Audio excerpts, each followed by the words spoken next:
తెలంగాణలో మున్సిపల్ ఎన్నికలకు రంగం సిద్ధం చేసిన ప్రభుత్వం అయితే అత్యంత తక్కువ సమయాన్ని ఇచ్చి మొత్తం ఒక 13 రోజుల్లో 14 రోజుల్లో ఈ ప్రక్రియకి పూర్తి చేసేటువంటి విధానాన్ని ఎలక్షన్ కమిషన్ ఇవ్వడం కొంతమేరకు ప్రతిపక్షాలకి లేదా పార్టీలకి అభ్యర్థులకు కూడా చాలా సమయం లేని పరిస్థితి నెలకొని ఉంది. అయితే ఇప్పటికే అనేక రాజకీయ పార్టీలు వారి వారి కార్యాచరణతో రాజకీయంగా అభ్యర్థుల ఎంపికతో ముందున్నప్పటికీ ఇచ్చిన రోజే నోటిఫికేషన్ వచ్చిన రోజే మరుసటి రోజు నుంచి నామినేషన్ అనడాన్ని 35తో క్లోజింగ్ ఇలాంటి పరిస్థితులకి 2 రోజులే కార్యక్రమాన్ని ఇచ్చినటువంటి 3 రోజులు ఇచ్చినటువంటి ఈ కార్యక్రమానికి కొంతమేరకు కొన్ని రెడీగా లేని రాజకీయ పార్టీలు ప్రతిపక్షాలు కావచ్చు, అధికార పార్టీ కావచ్చు, ఎవరైనా కూడా కొంతమేరకు ఇబ్బంది కలిగించేటువంటి పరిస్థితి ఉన్నది.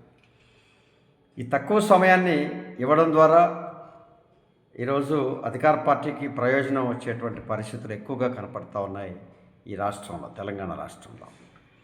ఏదేమని ఇది వ్యూహాత్మకమా లేకపోతే ఎన్నికల కమిషన్ నిబంధనలా అన్నదాన్ని చూస్తే ఇది తప్పనిసరిగా అధికార పార్టీ వ్యూహాత్మకంగా మనం భావించాలి. దీన్ని ఒక రకంగా ప్రతిపక్షాలకి అవకాశం లేకుండా వారికే వారు అనేక రకాలుగా ముందుగానే సిద్ధపడి సడన్గా ఎన్నికల ప్రక్రియని ముందుకు సాగించడం కూడా కొంతమేరకు అధికార పార్టీ విజయాన్ని ఆశించినట్టుగా పొందేటి విధంగా మనందరం భావించాలి. ఏదైనా అధికారాన్ని మనం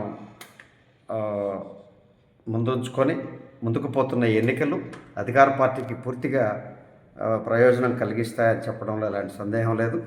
అయితే ఇప్పుడున్న ప్రభుత్వం తీరు పట్టణాల్లో ఎలా ఉన్నది, పల్లెల్లో ఎలా ఉన్నదని చూస్తే రాజకీయ పార్టీల యొక్క శక్తి, ప్రజల మనస్తత్వాలు మనం చూస్తే రాజకీయ పార్టీల యొక్క పరిస్థితులు పల్లెలకి పట్టణాలకి తేడా ఉంటుంది. ఎక్కువగా పట్టణాల్లో ఉండేటువంటి ఓటరు కొంతమేరకు చైతన్యవంతంగా పట్టణ పరిస్థితులకి అనుగుణంగా ఉంటారనడంలో కొంతమేరకు మనం గమనిస్తూ ఉంటాం.